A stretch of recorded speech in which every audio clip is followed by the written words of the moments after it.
Welcome to another episode of 3 and 5, an educational series by CompleteRx. In today's episode, CompleteRx Chief Financial Officer Mark Stubbs sits down with Brad Monahan, audit partner with BKD, to discuss the new FASB standard, Leases, Topic 842. Hi, my name is Mark Stubbs. I'm the CFO for CompleteRx, and today we're going to have a conversation on the new FASB standard entitled Leases, Topic 842. With me today, I have Mr. Brad Monahan, audit partner with BKD. Brad, a lot of our clients have a multitude of leases in their facilities. Can you kind of walk us through what this new FASB standard is all about? Sure, Mark. Thanks for having me here today. As you know, the current standard results in two types of leases. We have capital leases and operating leases.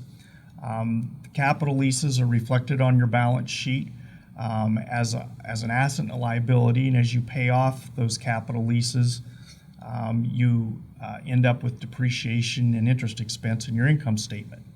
There are four criteria, any one of which, if they are met, result in a lease being classified as a capital lease. If none of those criteria are met, then you end up with the second type of lease, which is an operating lease, and that operating lease is not reflected on your balance sheet. And that payment, as you make it, as you know, is reflected as rent expense in your income statement.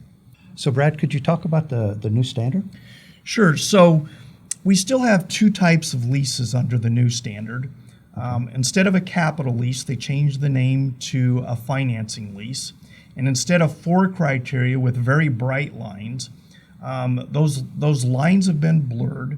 So there's judgment involved in determining whether or not you do in fact have a financing lease, and they added a fifth criteria. So what are the five criteria on a financing lease? So the five criteria on a financing lease revolve around the useful life of the equipment, of the item being leased. There's a calculation as it relates to the present value of the lease payments over the life of the lease. There is a bargain purchase option, and then there's the notion of whether or not the lease transfers title of the asset at the end of the lease. The fifth criteria, the new one that was added, is if the equipment is of a special type use, then that automatically triggers treatment as a financing lease. Okay. Has there been any changes to the operating leases? So while the name didn't change, the accounting for that operating lease changed dramatically. Okay. And what you end up with is you have to do a present value calculation on the stream of payments that are going to be made on that operating lease, and then you end up with what they're referring to as a right-of-use asset and a right-of-use liability for that operating lease that gets reflected in the balance sheet. The treatment on your income statement is very similar to the treatment that you do today for operating leases, in that that payment is treated as rent expense over the term of the lease. Okay. So could you talk a little bit more about the financial statement presentation? Sure. So both types of these leases end up resulting in the right-of-use asset, and then you end up with lease liabilities on the balance sheet. And then your financing lease still results, similar to a capital lease today, in depreciation and interest expense on your income statement.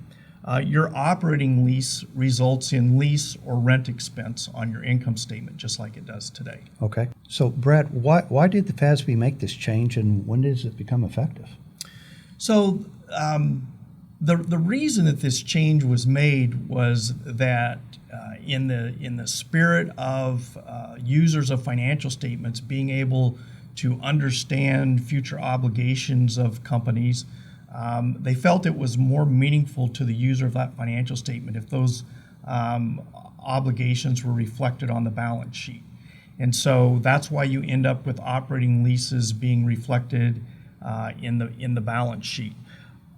It's effective for unless you're a public company or a not-for-profit entity that has outstanding debt that's publicly traded. It's effective for fiscal years that begin after December 15th, 2020. Okay, very good. And thank you for your time today. Well, folks, that's it for today. Please join us on our next 3 and 5 series, which we'll be talking about the steps to get ready for this reporting change. Thank you. Thank you for tuning in to this month's episode of 3 and 5. If you enjoyed the content, please give us a like or share, and don't forget to subscribe to our social channels to keep up with this series and much more content from CompleteRx.